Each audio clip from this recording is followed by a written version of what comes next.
We thought we'd have a quick chat with Adrian today, our Senior Dispute Resolution Litigation Solicitor and also mediator, and talk a bit more about the mediation services that we can provide now, and how the mediation process works generally. Sure. So I think there's just to start off, I think there's quite a difference between the traditional court-based litigation process, which Adrian's very experienced with. It's a hard-nosed litigator where required, but also takes a softer approach where needed and is used to getting negotiated settlements at all stages of the process with clients. But Adrian in particular feels that a lot more can be achieved through mediation.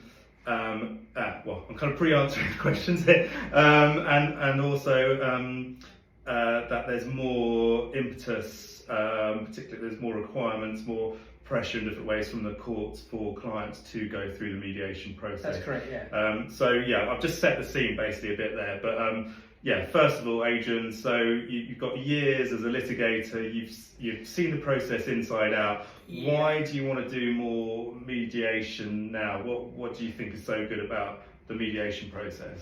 Well, I think there are so many different factors that play into this. I mean, litigation is hugely expensive, hugely time-consuming, and usually damaging. I don't think I've ever had a client who's come out of a litigation process and said, I'll be quite happy to do that again. You know, and it literally doesn't happen like that. And I think that, I mean, costs are going up, the courts are hellishly busy, the process is very time-consuming and laborious. So mediation offers an opportunity to cut across all of that. And why does it enable you to do that? Well, the thing about mediation is that it's a without prejudice process. So people have an opportunity to ventilate, to put their case, to position their case, to seek empathy perhaps from another party, to have kind of open and frank discussions with the mediator, and you know, open and frank discussions with the other side. None of what you say in mediation is ever disclosable, and so it's a very useful forum. So you know, when you go to court, of course, you're in front of a judge. A judge is there to make a decision based on what he hears. People are usually very guarded about what they say because they want to tailor their evidence and so on, and give themselves the best opportunity. Mediation is a much more fluid, open process, and I think that what mediation allows parties to do is to move from positions, to make adjustments to their positions in a way that they literally can't do in litigation. Just get a lot more done, achieved in a shorter space of time than have this horrible process with the letters going back and forth and trying to go through the courts. I think it's fair to say that mediation, I think there's a time for mediation, and I'm not sure it's always the right time to do this at the beginning of a dispute, but there is certainly a time in the course of a dispute to do mediation. And as you pointed out, the courts are encouraging it, encouraging rather than threatening and positing that people absolutely must do it, but it won't be long before that happens, I think. And I mean, I've certainly found in recent months, last 6 months really, that opponents are a lot more keen on the idea of mediation because they have to be. We all have to engage in that what they call alternative dispute resolution options now. Consider whether we can find a way through. Judges are expecting it, and it won't be long before judges are demanding it, as I say. And even now, judges will make orders that identify that the parties must be encouraged to look at mediation as a proposition. You know, and frankly, if you go to a trial without having looked at any form of mediation or other alternative dispute resolution process, then the judge is going to be very, very unhappy indeed. And that will sound in costs and all sorts of other penalties. So, you know, it's critically important people look at it. I'm just wondering how, leading on from that, if you've got the courts who are increasingly putting influence and pressure on people to go through the mediation process, but how, in your experience, have you ever successfully persuaded clients? Because it has to be, I guess, your client that you're representing in the litigation dispute resolution matter, but you've also got to get buy-in from the other side? Yeah. How any? Well, sort of- I mean, I think that all lawyers are open to it now. I mean, there can't be a litigation lawyer in this country who doesn't know that mediation is a process that they have to look at. So encouraging your client to look at mediation, that's not really, I've not found it a difficult conversation to have, because you're very often at a point in a dispute where a client has spent an awful lot of money, stands the prospect of spending even more money. There are risks in litigation always, despite even if you've got the better kind of case, there's always a risk. Yeah. And so clients want to mitigate that risk. The other thing to say is that most people don't want disputes. I mean, aside from what we think, and it's great for us from a business perspective, but most people don't want dispute. People want solution.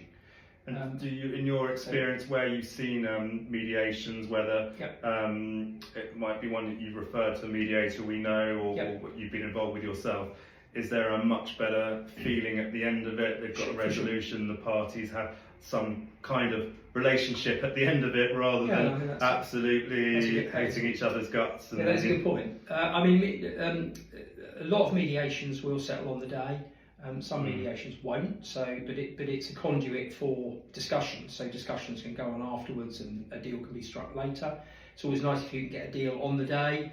You can get paperwork signed, which then means it's binding, otherwise nothing is binding in a mediation. It is a really, really good process, and I found that the buy-in from solicitors is good, buy-in from clients is good, because they can recognise the benefits of it. Sometimes it seems, I find on a mediation that nothing much happens in the morning. It's all a bit kind of loose, and people kind of there's a bit of trepidation often if you've never been involved in it before. Can it really work? Is it all a bit too fluffy? You know, it sometimes can seem not very oriented or not very specific. But I think that's the beauty of it, because it enables a lot of the kind of, I mean, most cases come down to one or two specific points, and there's a lot of fluff around litigation. So a case can look this big, but actually it's much, much smaller in reality. Okay. And then people end up talking about all the things that matter to them. So, you know, litigation is really emotive often. You know, as you say, if business partners are involved in a dispute, they don't want to be involved in a dispute. They've been chums before, or family, or they've been great friends or whatever before, and business partners, and so they don't want a continuing dispute. And beyond mediation, for sure, you know, you can rebuild bridges, and it must be a better option than well, it is a better option than litigation in most circumstances. So, as with anything that works, there's a process involved and formalities. Sure. I wonder if you could give us an idea of the steps involved to set up a mediation for it to run successfully. It's extremely simple. That's the beauty of it. So there are mediators up and down the country who are registered with the Civil Mediation Council, because it's civil law that I deal with. And they will either be lawyers, or very often they're not lawyers, and they will have had experience of practice in some way, shape or form, and so they can bring those skills to bear. They would have been on accredited courses, which I've been on, and so they'll be registered by the Civil Mediation Council. Booking a mediator is just a diarying process. You're sent a mediation agreement, which the parties sign. You pay your money up front to the mediator. Some of your fees will come back to you if you cancel within certain time frames, but generally if you're paying, you know, those fees will be done. The other thing is that both sides share the cost of that equally, and people investing money in a process will often give their time and effort to that process.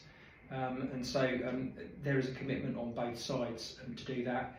Pay the invoices. The mediator will come, and either you can do a virtual mediation or an in-person mediation. They work equally well.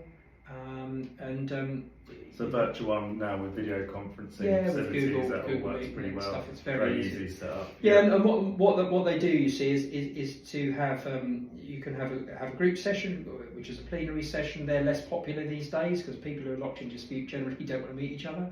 Yeah. But you know, the mediator can put people into breakout rooms. He can liaise with them independently of the other party. Nothing you say to a mediator is disclosed to anybody else unless you give authority for that to happen.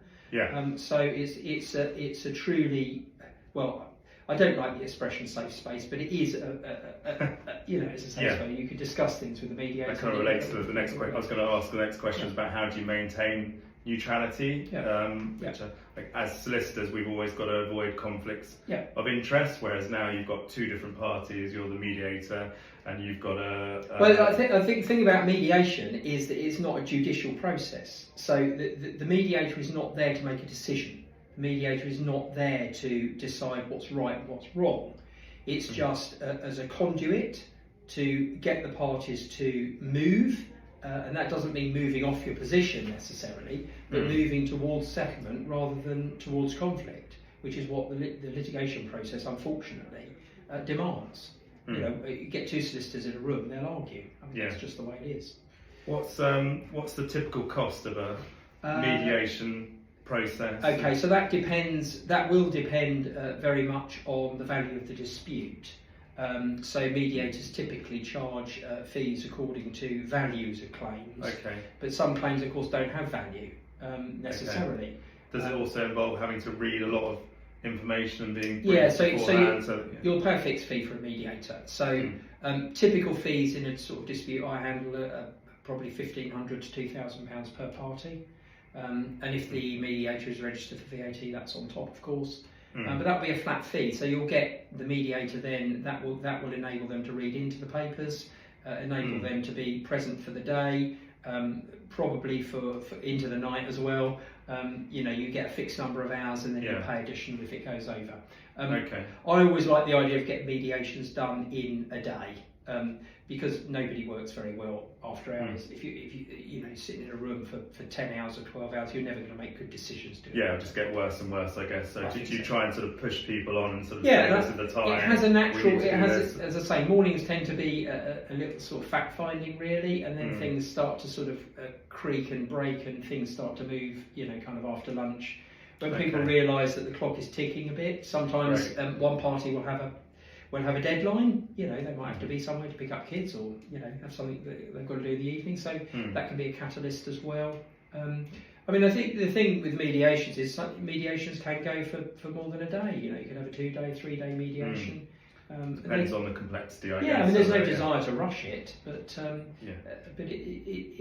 mean, I think the thing is that the mediator will understand the dispute when they come to the mediation. Both parties know the dispute.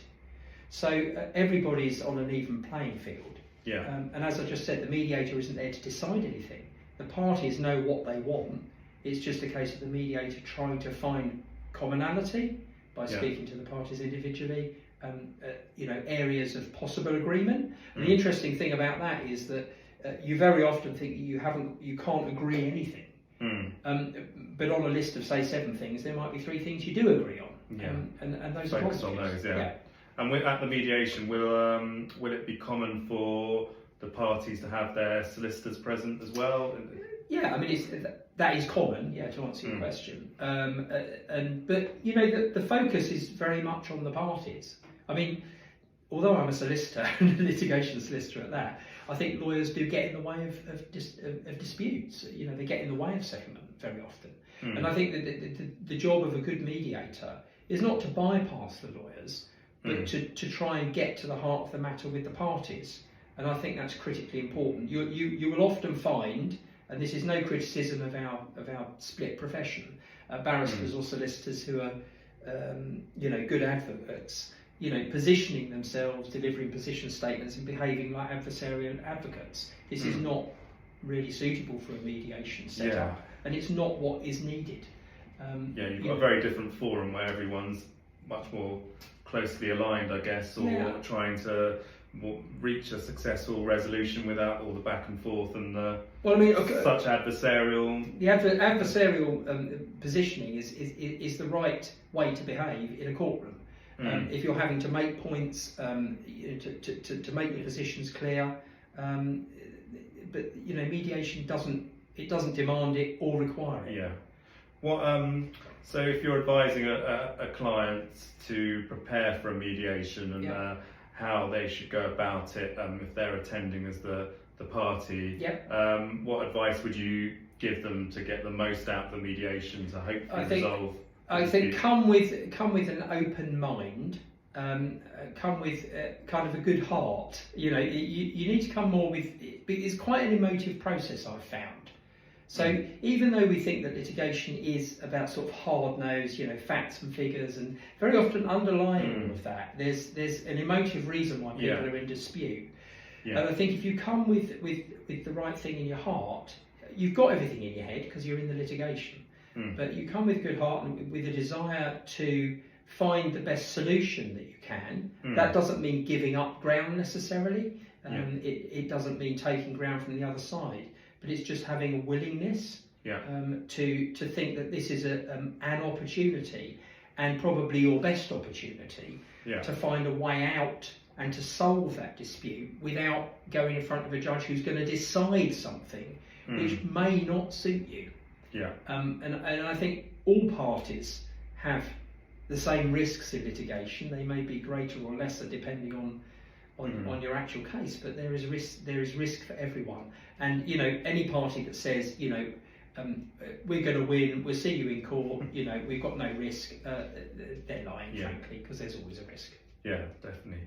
Well, I think maybe that's a good point to wrap it up. I think. Well, I think it's home time. Exactly. We'll probably do that. Good timing. Well, thanks very much, Adrian. Nice. And hopefully we can do more mediation work as part of our general dispute resolution practice. And thanks for listening, everyone. Thank you.